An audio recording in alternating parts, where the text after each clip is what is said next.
La méthode Supradol a pour but de supprimer la douleur. C'est la demande essentielle des gens qui viennent nous voir. Au XXIe siècle, est-ce encore admissible d'avoir mal?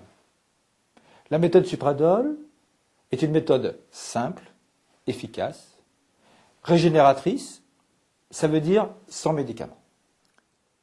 Supradol apporte les outils nécessaires pour soulager efficacement et durablement les maux du corps tels que migraine, mal de dos, douleurs articulaires, vertiges, acouphènes, douleurs au ventre et bien d'autres souffrances encore qui vous invalident au quotidien.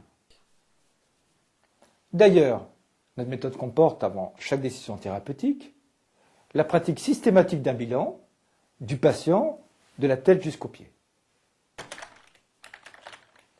Et maintenant, un peu de pratique, passons au bilan.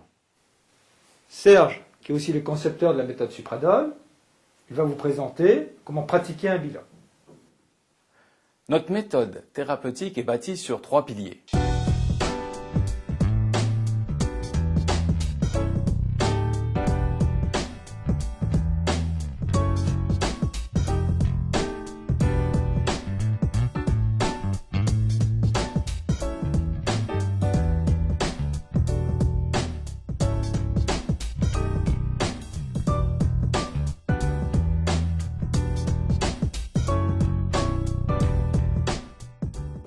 Bonjour Cécile. Bonjour. Cécile est une jeune patiente qui va vous montrer comment faire un bilan. Je vais vous expliquer la bonne gestuelle et les bonnes pratiques à tenir. Vous remarquez que nous sommes dans une pièce au calme et que Cécile est pieds nus. Si vous êtes sujet à des vertiges ou des pertes d'équilibre, faites-vous assister obligatoirement par une tierce personne. Premièrement, lorsque nous réalisons un bilan, nous commençons du haut de la tête jusqu'à la pointe des orteils.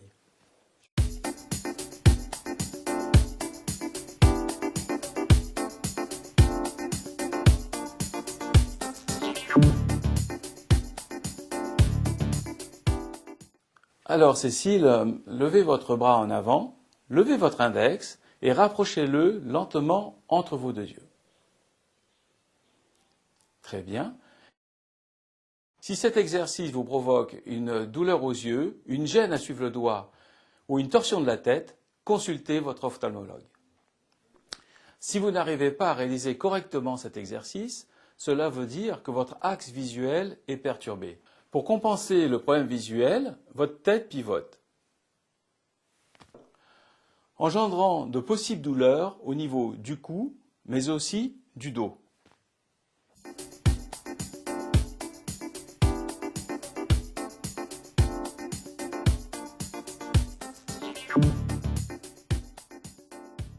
Test d'audition. Cécile, tu vas claquer des doigts une fois devant ton visage, ensuite de chaque côté au niveau des oreilles, une fois de chaque côté et simultanément des deux côtés.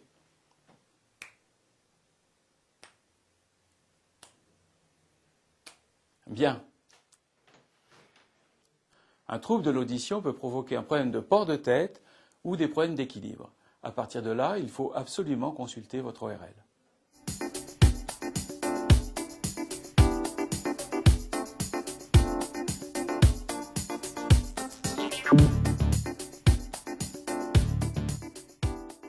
Test des muscles de la mâchoire. Cécile va placer 3 doigts au niveau du masséter. Le masséter est le muscle que vous sentez quand vous mastiquez. Le test consiste à serrer et desserrer lentement les dents. Si un muscle se contracte avant l'autre, serre plus fort que l'autre, consultez votre dentiste. Ce problème peut être la cause de migraines, de douleurs dans la mâchoire, de vertiges, d'acouphènes, de mal de dos et de grincements de dents. Nous allons tester les temporaux. Le muscle temporal étant le muscle qui se situe derrière les yeux et au-dessus des oreilles. Cécile, tu vas placer tes 2 mains au niveau des tempes. En serrant et desserrant lentement tes dents, on va constater une contraction simultanée ou non des 2 muscles. Si vous constatez qu'un muscle temporal se contracte l'un avant l'autre ou l'un plus fort que l'autre, il faut consulter votre dentiste. Ces problèmes des temporaux peuvent engendrer des migraines en casque, des migraines ophtalmiques ou des vertiges.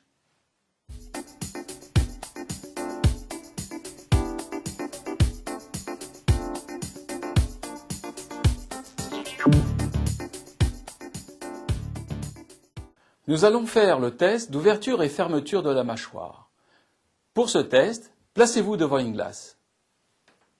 Cécile, tu vas placer tes mains de part et d'autre juste avant les oreilles.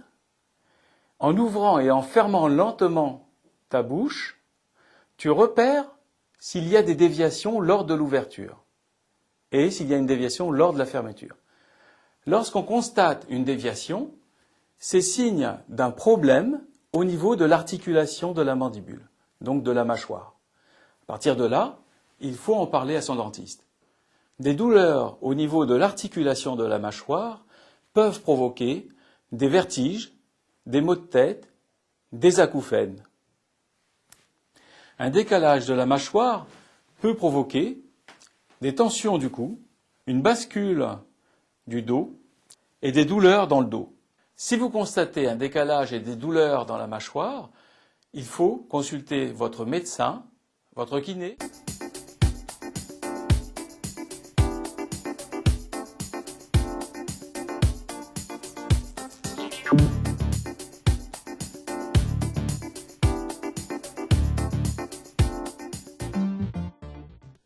Nous allons faire le test des appuis podaux.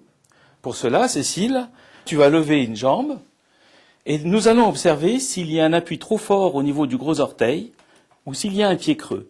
Il faut absolument avoir soit un meuble à proximité ou une personne de façon à éviter tout risque de chute. Donc Cécile, tu lèves une jambe. La normalité étant d'avoir un appui réparti sur la zone externe du pied et sur les orteils. Lorsque nous constatons un appui, un creux trop important au niveau, c'est un pied creux, c'est ce qu'on appelle un pied creux, ou un appui trop fort dans la zone du gros orteil ou des talons, le risque étant de déstabiliser le corps, de provoquer une fatigue de la cheville, une fatigue du genou ou une torsion au niveau du bassin et du fémur en fait. Si vous avez constaté un déséquilibre de votre pied ou un problème d'appui au sol, il faut absolument consulter un podologue connaissant la méthode Supradol.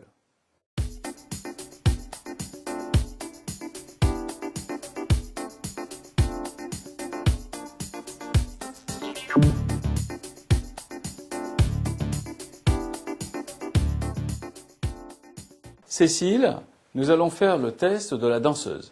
Pour cela, il faut mettre les bras en couronne. Pour cela, il faut mettre les pieds au niveau des épaules et maintenir cette position pendant 2 minutes. À partir de là, on va pouvoir ressentir s'il y a des douleurs au niveau de la tête, du cou, des épaules, du dos, des jambes, des genoux ou des pieds. Donc cette position, petit à petit, va faire apparaître des douleurs qu'il faut mémoriser.